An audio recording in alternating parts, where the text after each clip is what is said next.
Hai. Selamat datang di video belajar biologi seru bersama Miss Aya Wae alias Miss Aya. Yap, biologi. Nah, di video kali ini kita akan belajar tentang biologi. Biologi itu berasal dari dua kata loh, apa aja ya? Yang pertama yaitu adalah bios dan yang kedua yaitu logos. Bios artinya adalah makhluk hidup, sedangkan logos artinya ilmu. Sudah paham sampai sini? Kalau belum, kalau begitu, jadi biologi itu apa ya? Yap, biologi itu adalah ilmu yang mengkaji makhluk hidup dengan unsur pembentukannya seperti matahari, tanah, dan air. Nah, udah paham kan semuanya? Kalau dilihat dari pengertiannya, berarti ciri-ciri biologi itu apa aja sih? Ada yang udah belajar? Ternyata ciri-ciri biologi itu ada 3. Yang pertama, yaitu adalah hasil yang didapat apa adanya. Dan yang kedua, objek kajiannya nyata loh. Dan yang ketiga, yaitu adalah memiliki langkah sistematis. Sampai sini paham ya? Kita lanjut. Nah, ternyata objek kajian biologi itu mempunyai tingkatan organisasi kehidupannya loh. Ada berapa tingkatan ya? 1, 2, 3, 4, 5, 6, 7, 8, 9, 10, dan 11.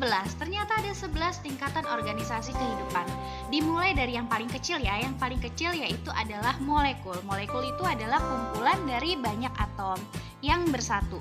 Nah, ini adalah contoh dari molekul. Nah, selanjutnya ada sel. Sel itu adalah bisa dikatakan sebagai unit terkecil dari makhluk hidup. Contohnya ada pada sel hewan dan sel tumbuhan, itu ternyata berbeda bentuknya. Dan yang ketiga yaitu adalah jaringan. Jaringan itu kumpulan dari banyak sel yang memiliki bentuk dan fungsi yang sama. Contohnya di sini adalah jaringan yang ada pada darah. Ada juga jaringan tulang.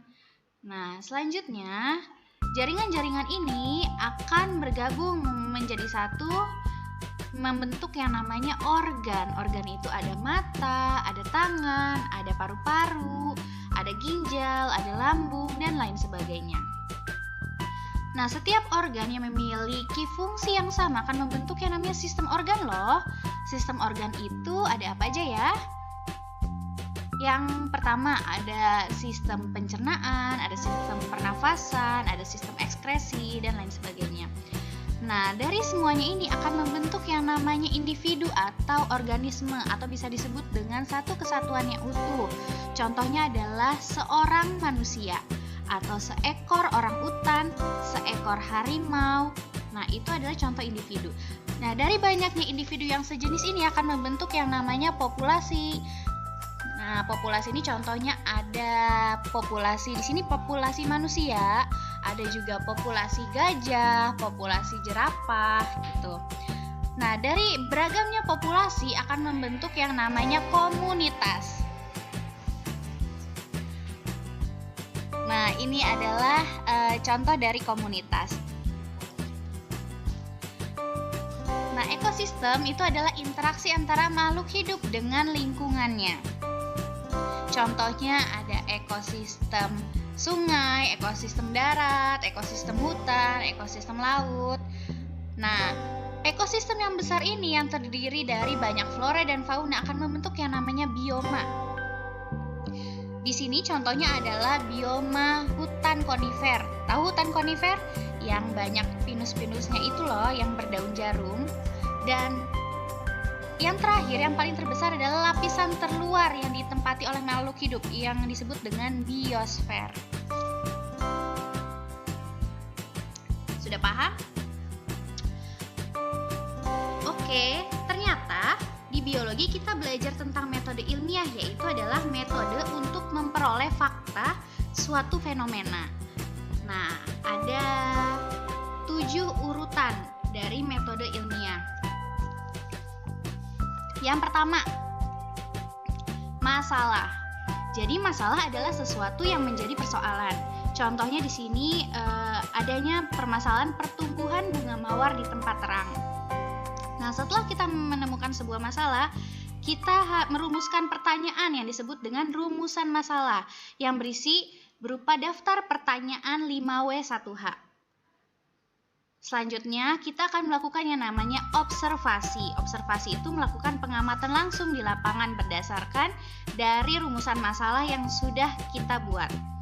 Selanjutnya, kita akan melakukan namanya hipotesis atau kita menduga sementara terhadap permasalahan yang akan dibuktikan kebenarannya.